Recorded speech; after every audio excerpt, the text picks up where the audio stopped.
നമസ്കാരം. ഇന്ന് നമ്മൾ കാണാൻ പോകുന്നത് ഉദയഗിരി ഖണ്ഡഗിരി ഗുഹകളാണ്. ഒഡീഷയിലെ ഭുവനേശ്വറിൽ നിന്നും 8 കിലോമീറ്റർ അകലെ കുമാരി പർവ്വതനിരയുടെ ഭാഗമായ ഇരട്ടക്കുന്നുകളിൽ സ്ഥിതി ചെയ്യുന്ന ഗുഹകളാണിവ. BC 1ഉം 2ഉം നൂറ്റാണ്ടിൽ കലിംഗ ഭരിച്ചിരുന്ന മഹാമേഘവാഹന രാജവംശത്തിലെ ഖരവേല രാജാവിന്റെ കാലത്താണ് ഈ ഗുഹകൾ നിർമ്മിച്ചതെന്ന് കരുതപ്പെടുന്നു. ഉദയഗിരിയിൽ 18 ഗുഹകളാണുള്ളത്. ഖണ്ഡഗിരിയിൽ 15 ഗുഹകൾ ഉണ്ടായിരുന്നു എന്നാണ് ചരിത്രരേഖകളിലുള്ളത്. എന്നാൽ 7 ഗുഹകൾ മാത്രമേ ഇന്ന് അവിടെ കാണാൻ സാധിക്കുകയുള്ളൂ. മുമ്പ് കട്ടക്ക ഗുഹകൾ അഥവാ കട്ടക് ഗുഹകൾ എന്നാണ് ഈ ഗുഹകൾ അറിയപ്പെട്ടിരുന്നത്. ഇപ്പോൾ ഇവ ആർക്കിയോളജിക്കൽ സർവേ ഓഫ് ഇന്ത്യയുടെ സംരക്ഷണയിലാണുള്ളത്. ജൈന സന്യാസിമാർക്ക് വിശ്രമിക്കാനും ധ്യാനിക്കാനും വേണ്ടിയാണ് ഈ ഗുഹകൾ നിർമ്മിച്ചതെന്ന് പറയപ്പെടുന്നു. ഓരോ ഗുഹകൾക്കും പാറകൾക്കിടയിലുള്ള ഒരു സ്രോതസ്സിലൂടെ ചെറിയ കനാൽ രൂപത്തിൽ വെള്ളം ലഭിച്ചിരുന്നു. ഭൂരിഭാഗം ഗുഹകൾക്കുള്ളിലും ഇതുപോലുള്ള ജലസ്രോതസ്സുകൾ ഉണ്ടായിരുന്നു. ചില ഗുഹകൾക്ക് ആശയവിനിമയത്തിനുള്ള ദ്വാരങ്ങളും വിളക്കുകൾ കത്തിക്കാനുള്ള സ്ഥലവും തലയിണയ്ക്ക് പകരമാകത്തക്ക വിധം ചെറുതായി ചെരിഞ്ഞ ഒരു തറയും ഉണ്ടായിരുന്നു.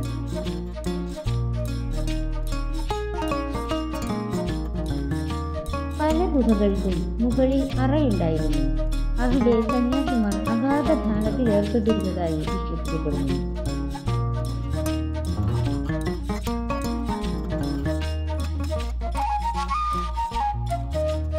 ഉദയഗിരി ഗുഹകളിൽ ഏറ്റവും പ്രധാനപ്പെട്ട ഗുഹ റാണി ഗുഹയാണ്. ഇതിന് 2 നിലകളാണുള്ളത്.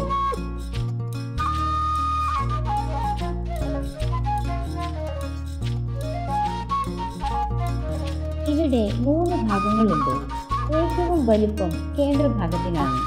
കേന്ദ്രഭാഗത്ത് 7 അറകളും 9 പ്രവേശന കവാടങ്ങളുമാണുള്ളത്. ഇടതുവശത്തും വലതുവശത്തുമായി ഓരോ അറകൾ വീതമുണ്ട്.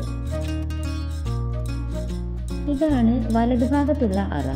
ഇതിന് 3 പ്രവേശന കവാടങ്ങളാണുള്ളത്.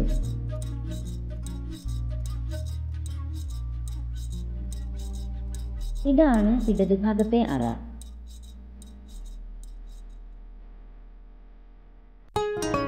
ഇവിടെ നൃത്തം ചെയ്യുന്ന സ്ത്രീകളുടെയും രാജകീയ പരിവാരങ്ങളുടെയും സംഗീത ഉപകരണങ്ങളുടെയും ദ്വാരപാലകരുടെയും മനോഹരമായ ശില്പങ്ങൾ കാണാം.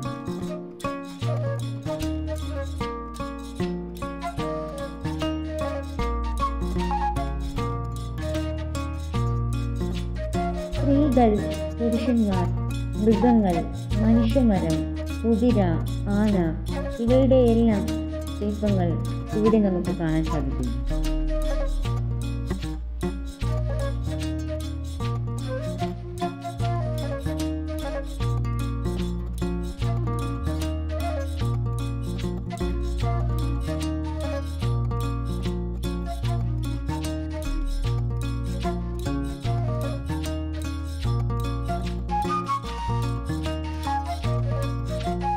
ഇതാണ് മുകളിലത്തെ നില. ഇവിടെ 9 പ്രവേശന കവാടങ്ങളാണുള്ളത്.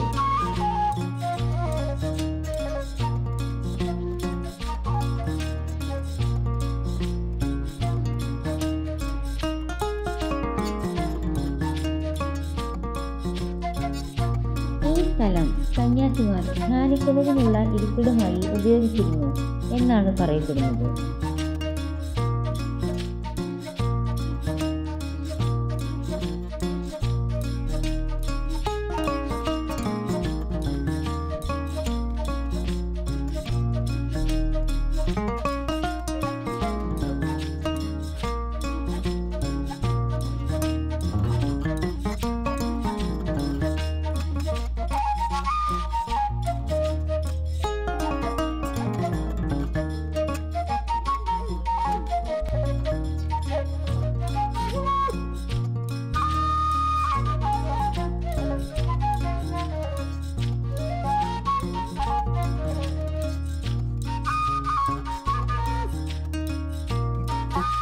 ഇതാണ് രണ്ടാമത്തെ ഗുഹയായ വജാഘര ഗുഹ.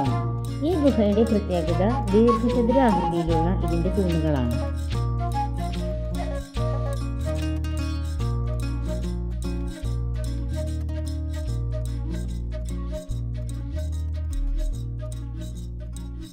ഇതാണ് മൂന്നാമത്തെ ഗുഹ, ഛോട്ടാ ഹാത്തി ഗുഹ.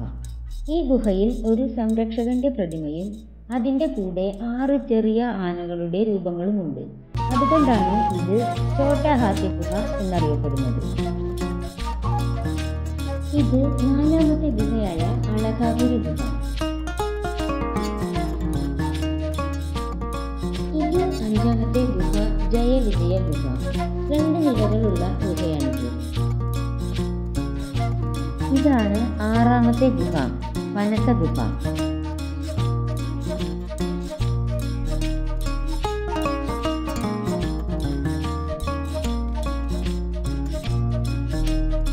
ഇത് ഏഴാമത്തെ ഗുഹയായ ചാക്കുറാണി ഗുഹ. 2 നിലകളുള്ള ഒരു ഗുഹയാണിത്. ഇത് എട്ടാമത്തെ ഗുഹയായ പട്ലാപുരി ഗുഹ. ഇത് 9ാമത്തെ ഗുഹ.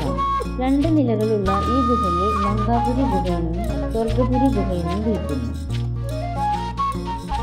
ഇത് 10ാമത്തെ ഗുഹയായ ഗണേശ ഗുഹ. ഈ ഗുഹയുടെ വലത് അറയിലെ പിൻഭാഗത്ത് ഗണപതിയുടെ ഒരു ചിത്രം ഉള്ളതിനാലാണ് ഈ ഗുഹയ്ക്ക് ഗണേശ ഗുഹ എന്ന പേര് ലഭിച്ചത്.